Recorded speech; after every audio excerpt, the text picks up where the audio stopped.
everyone. Welcome to our channel. I'm Steven. I'm Stasi. And in this video, Stasi is going to watch Quantum of Solace for the first time. So, how this is going to work, we're going to find out what Stasi knows about Quantum of Solace. I'll give a few details about the movie, then we'll go watch the movie, come right back here so Stasi can give us her review. All right, Stasi, what do you know about Quantum of Solace? Nothing. Just like with Casino Royale. The only thing I do know is that Daniel Craig is the Bond in this one, too. I think it's the second one he did. Yeah, that would make sense. And that's about it. Spoiler alert, we're going to watch them in order. Yeah. At least the Daniel Craig ones. Right. And I'm excited to see who the Bond girl is. So, Quantum of Solace is a Bond movie. It is the one that comes after Casino Royale. Was released in 2008. Stars Daniel Craig, Olga Kurylenko, Mathieu Amalric, Giancarlo Giannini, Jeffrey Wright and Judi Dench. Was produced by Michael G. Wilson and Barbara Broccoli. It was written by Paul Haggis, Neal Purvis, and Robert Wade. And Quantum of Solace was directed by Marc Forster.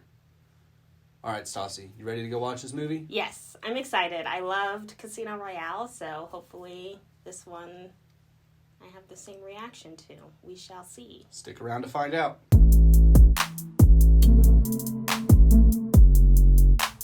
Welcome back, everyone. Stasi just watched Quantum of Solace for the first time. So, Stasi, give us a quick recap of Quantum of Solace. What happened? All right. This should be fun. So the movie opens, there's a car chase going on, and you realize at the end of the car chase that it's a few hours after Casino Royale. Mr. White is in the trunk. The whole time? Yeah, the entire time. Fucking smoked. Yeah. With the way that Bond was banging driving. into walls and like whipping around his corners. Driver doors ripped off. His neck would be just completely obliterated. Yeah. So he kidnapped him. They take him back. M is there. They start interrogating him because they know that he's a double agent. He reveals that there are a bunch more of them, and he gets away after the interrogation. Right, because some dude starts shooting. He's like a part of the we have people everywhere. And then one of the agents starts blasting. It was M's bodyguard. Traitor. Another traitor. Another fucking traitor. You can't trust anyone. No. So then... They find that one traitor dude had a connection with someone in Haiti. Right. And so they send Bond to Haiti. They go to Haiti. Yeah. And that's when... Who's he in Haiti? I forget. The Bond girl. The Bond girl, yeah. Sorry. Yeah, he meets the Bond girl. They cut to the Bond girl a lot quicker in this movie. Yeah, it threw me off. I wasn't expecting it, and I was holding back. I was like, is that her? Is that not her? So is that girl? Is she the Bond girl? I resisted asking. I was waiting for you to ask. Is it her? Yay! Get straight to the Bond girl. None of this, is she... or is she not the Bond girl? I want to know right away. He also meets the villain. What's his name? Green. Dominic Green. Yes, Dominic Green. Right? Dominic Green. This little French pimp-looking son of a bitch. And also that other general dude. Yeah. That you find out the Bond evil girl dude. wants to kill or whatever. Yeah. So then there's the boat chase. He rescues the Bond girl. Yeah. Slash ruins her plan for killing the general dude. Right. Okay, so how's Bond going to save her? Because she's obviously not going to die. And she's not grateful that he saved her life. And then he just hands her off to some random dude after he docks. Yeah, and that's when they go to the opera. And at the opera, he is able to send information back to headquarters on who some of these bad guys are. He jacks their earpiece and infiltrates their secret little meeting. Yeah. Starts taking pictures of the people as they're getting up. Yeah. Because he knows they know they've been busted. Right. Except for Mr. And White. Mr. White is there. He just puts his earpiece in his pocket because he's an OG. He's like, oh, I know what's going on. So he's just like, whoop, and Bond walks right by him, doesn't even notice him. Right. So after the opera scene, M decides to cut off his allowance, I guess you would say, his credit cards, she thinks his that passport. Bond killed a government agent, but he was really a bad guy, and Bond didn't even kill him. Right. Green killed him. So out of caution, she just cuts him off. She thinks he's gone rogue. Yeah. And so then he has to figure out a way. I think he Who does goes he go to meet? Italy. Yeah, who's he meet there? To meet Mathis. Same dude from Casino Royale. Bond thought was a traitor. Turns out he wasn't a traitor. So now him and Bond are homies again. Yeah. And he's like, I need a passport and a credit card. Yeah. And we're going to Bolivia. Yeah. So they meet up. They go there. Along the way, there's this one British girl who's trying to get Bond to go back or whatever, and he seduces her, and she's with them. So they go to this party that the villain dude is hosting for his under his Green Planet initiative or whatever. Like a fundraiser for his evil plot. Even though they don't know he's evil, and it's under the guise of charity or whatever. There you see the Bond girl come back out of nowhere. She's just trying to get back in with Green, I think. Yeah, which I thought was weird. Swoops her and is like, hey, you're going to go show me all this land that Green's been buying up. So they leave the party. So they get in the SUV. Yeah. And they're driving. A couple of cops put on their lights to stop them, and they find Mathis in the back of the car, wounded. Was he shot or stabbed? The cops shoot him. Okay. But I thought he was injured Bond's in like the getting back. him out of the car. Yeah, they beat the shit out of him. Oh, okay. Bond's So like he was him out of the car, he was beaten up. And then they're like, oh, he's moving, and so they shoot him a couple times. So he dies. Yeah, he dies in Bond's arms, which was really sad. And then he throws him in a dumpster, and they continue on their way. And they fly out to the pipeline. They go get a plane. And they're surveying the land. Yeah, they hijack this plane, then some other No, they don't hijack it. They don't? Oh, no. Okay, it's their plane. Yeah. But then some sniper dude in another mini jet. What do you call it? A sniper jet? Like a fighter plane. There you go, fighter plane. Starts shooting at them. And that plane comes out of nowhere, shoots them down. She gets a parachute, and Bond joins her, and they just jump out of the plane without being ready. And they're kind of twirling around. Parachute deploys, and they're in this cave-like thing. They walk back to the city. Well, but we got to say what's important here. What's important is that they find out that Green doesn't have any oil. He has water. He's been putting up dams to rivers that go through these caves. And he's slowly taking the water away. Yeah, when he's talking to the CIA and he's talking to MI6 about you can have all this oil, but really he's after the water that's under the desert. Right. So that's what Bond finds out. Then they go back to the hotel. What happens? M is there with her team, and they're going to take Bond into custody for everything he's done. And allegedly done. Right. He ends up beating up 3 guys in an elevator all on his own. With his hands tied behind his back. Right. It was impressive. Then he meets M back down in the lobby, and he's like, look, I gotta go do this. And she's like, okay, do your thing. I trust you. So then Bond meets with Felix, who's the American CIA agent. Jeffrey Wright's character. Yes. Who was at the poker game in Casino Royale. Yeah, so they meet at a bar, and he gives them a tip about the hotel in the desert, kind of out in the middle of nowhere. El Rey de las Dunas, or whatever the fuck he says. Perla de las Dunas. It's kind of an ugly hotel. It's like a prison. Yeah, I don't know. He's like, they're going to be there. Yeah, where the deal's going down with Dominic Green and the general dude. Right. So then Bond and the Bond girl go out to the desert with their plan. He's trying to get to Green, and she's trying to get vengeance on the other villain dude. The general. The general, sorry. El General. Yeah, I can't do that.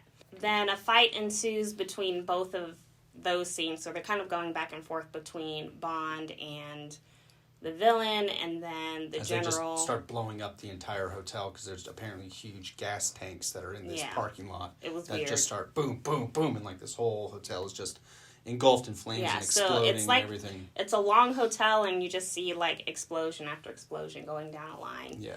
As they're fighting these people, and eventually Bond and the Bond girl escape, and yeah, she kills the general. Yeah. Bond blows a hole in the wall.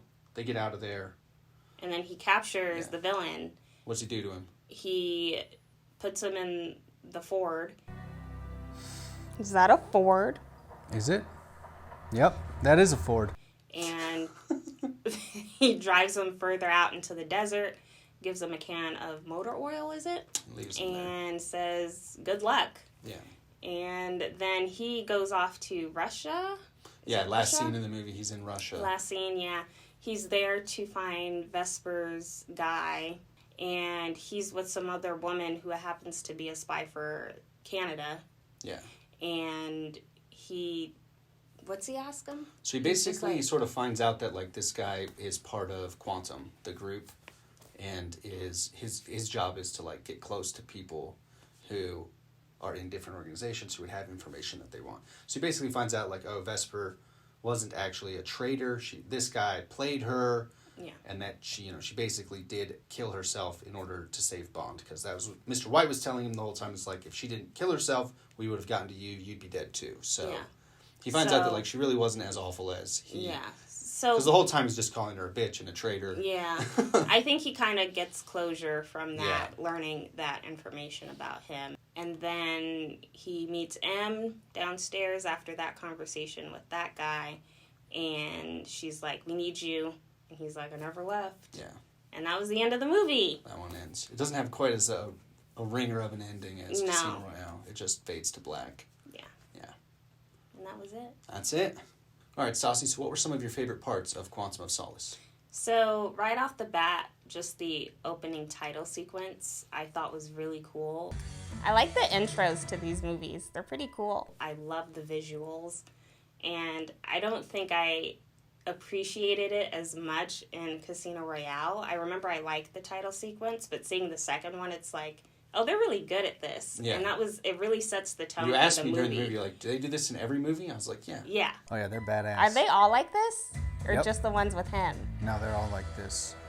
Because you don't know that. I guess, you wouldn't know that if you never seen a Bond movie. Like, this is kind of a weird opening titles in Casino Royale with, like, the playing cards and the animated gunfights and stuff. Yeah, but I loved it. It was great.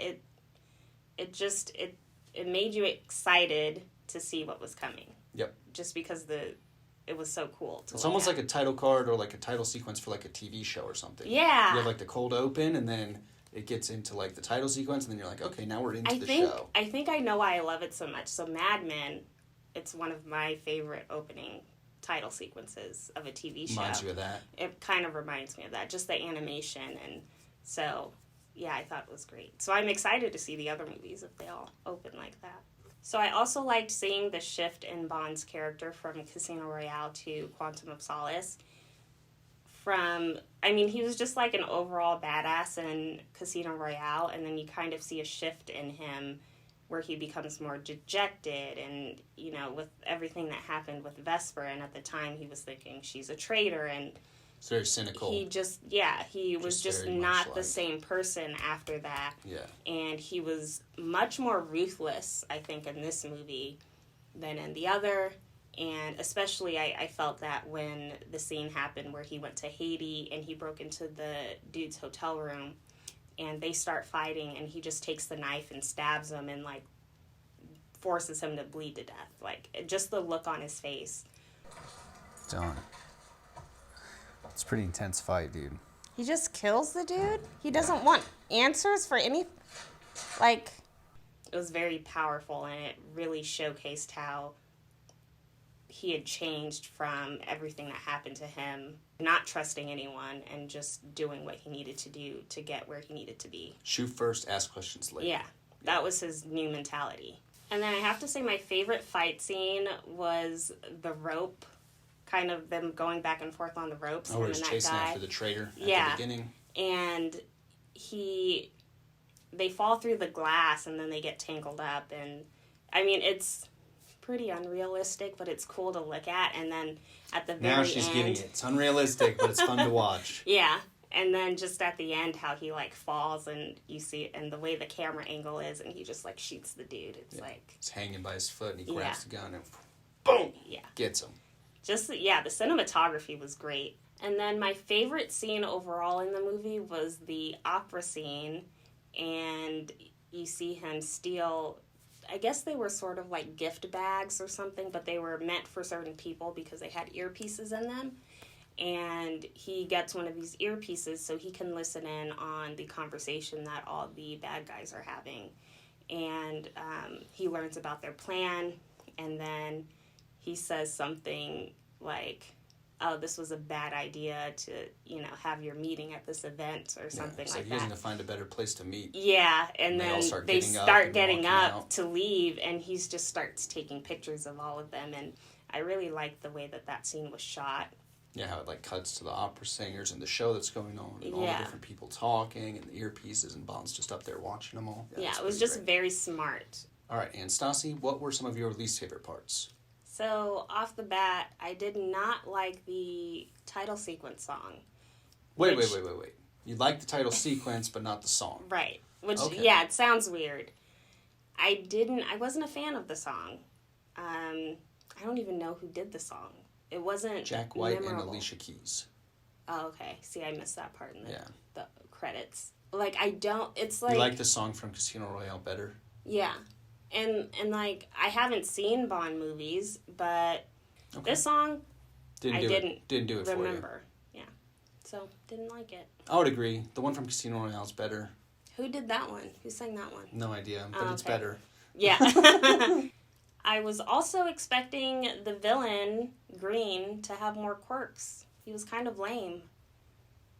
He was just a run-of-the-mill villain. And, the last guy, he cried blood. Yeah, he cried asthma. blood. Yeah. And had that darn inhaler constantly. So, I thought he would have been a little bit more weird. And he wasn't. Yeah, he's pretty vanilla for a Bond villain. Yeah, that's a good way to put it. He was vanilla. He does have a good plan, though. His hoarding plan, water in the desert. That's a solid Bond villain plan. But I do get what you're saying. He doesn't have the quirks.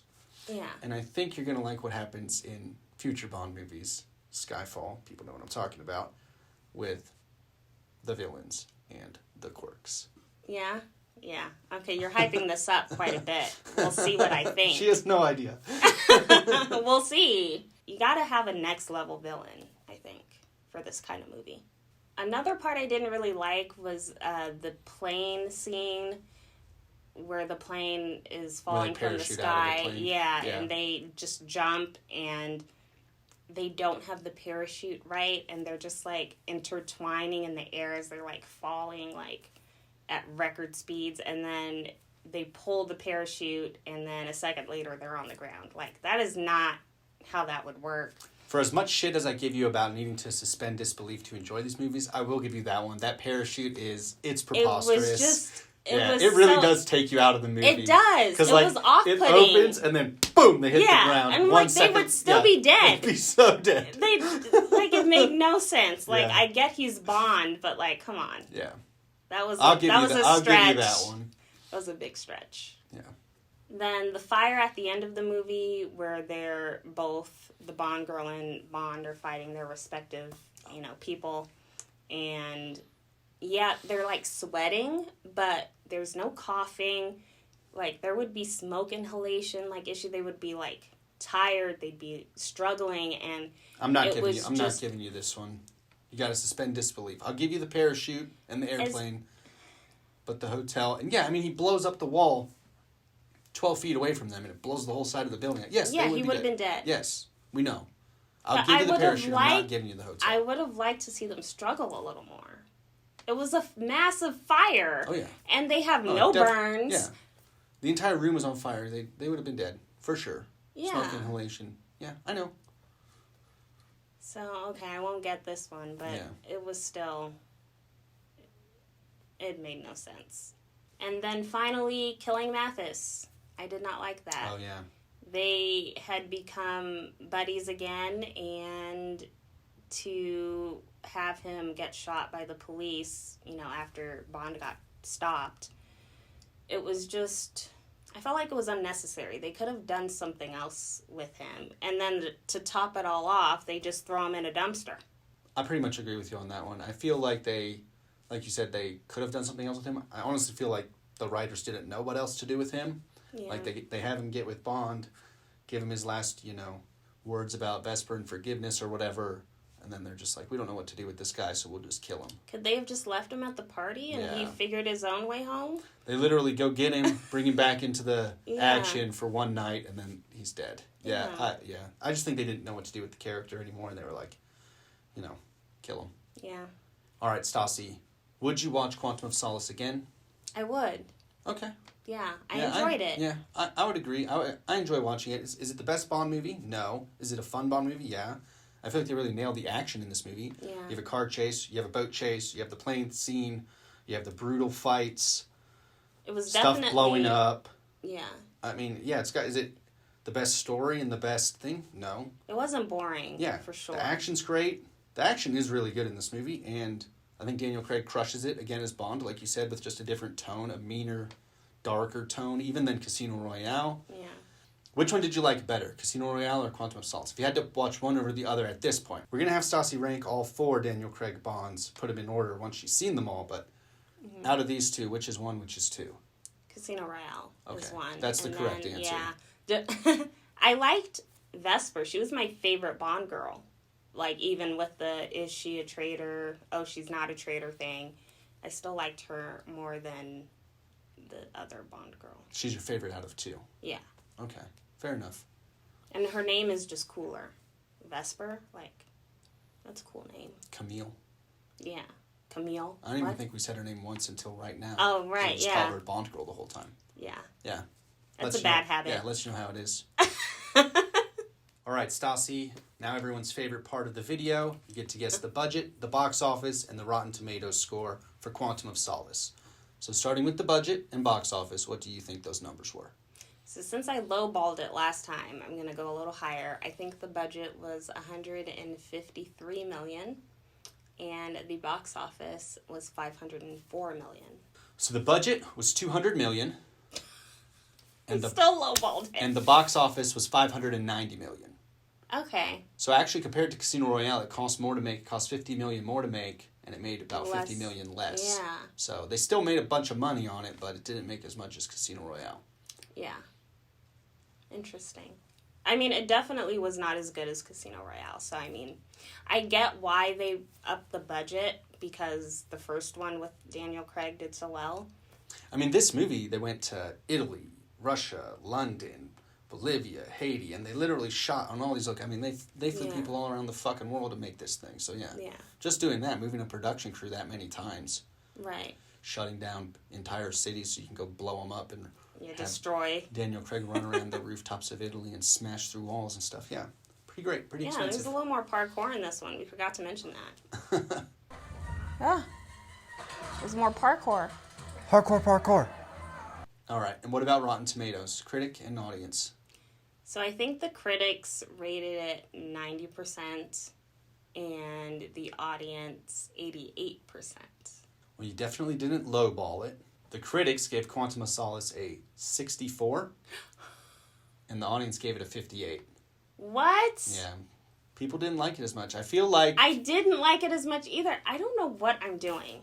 I just feel like people coming off of Casino Royale had very high expectations. And I would say that this movie, while it's a good Bond movie and a good action movie, it just coming off of Casino Royale and expecting the sequel to that to up it, I think, is why the ratings went so low.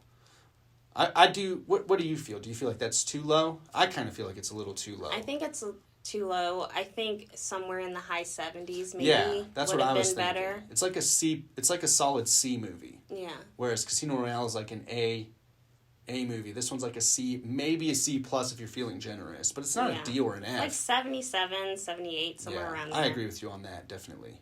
Yeah. I just still can't nail these critic and audience scores. I'm struggling. Eventually. Practice makes perfect. I guess. So there's my review of Quantum of Solace. If you like this video and you like the way that we watch and review movies here on our channel, make sure that you subscribe and click on notifications so you'll know when we post a new video.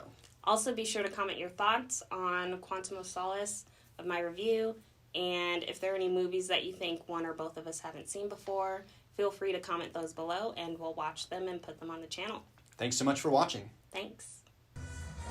Ooh. See, you'd immediately break so many bones doing something like that. Stop. You shoot in midair? That's pretty cool. Oh. Gets right up. Like, is he ever winded? Will you stop? He just hit his... Yeah, I know. James Bond.